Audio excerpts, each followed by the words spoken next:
दोस्तों, क्या आप माँ दुर्गा के 9 रहस्यमय रूपों के बारे में जानते हैं? नहीं जानते तो इसी कहानी को ध्यान से सुनिए।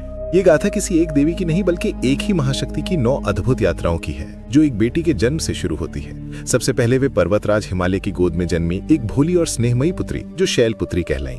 फिर अपने जीवन के सत्य और शिव को पाने के लिए उन्होंने राजसी सुख त्याग कर हजारों वर्षों की कठोर तपस्या का मार्ग अपनाया और अपने इसी तपस्वी रूप के कारण वे ब्रह्मचारिणी के नाम से विख्यात हुई। जब उनकी तपस्या पूरी हुई तो उनके मुख पर शांति और मस्तक पर चंद्र घंटे का तेज सुशोभित हुआ और वे चंद्र घंटा बनी, जिनकी गर्जना से ही पापियों के दिल दहल जाते हैं। पर वे सिर्फ संहारक नहीं, सृजनकर्ता भी हैं। ये वही शक्ति है जिन्होंने अपनी दिव्य मुस्कान मात्र से अंधकार में ब्रह्मांड की रचना की और कूष्मांडा कहलाई। जब उन्होंने देव सेनापति कार्तिकेय को अपनी गोद में लिया तो उनका वात्सल्यमयी रूप स्कंद माता के नाम से पूजा गया और जब धर्म की रक्षा के लिए महर्षि कात्यायन की पुकार सुनी तो वे उनकी पुत्री बनकर कात्यायनी रूप में प्रकट हुई, जिनका जन्म ही महिषासुर जैसे दैत्य का अंत करने के लिए हुआ था।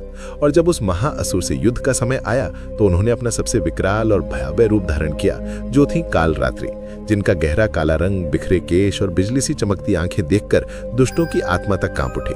उस महाविनाश के बाद उन्होंने शांति और पवित्रता के प्रतीक के रूप में दूध की तरह श्वेत वर्ण धारण किया और महागौरी बनी, जो हर भक्त के पाप धो देती है।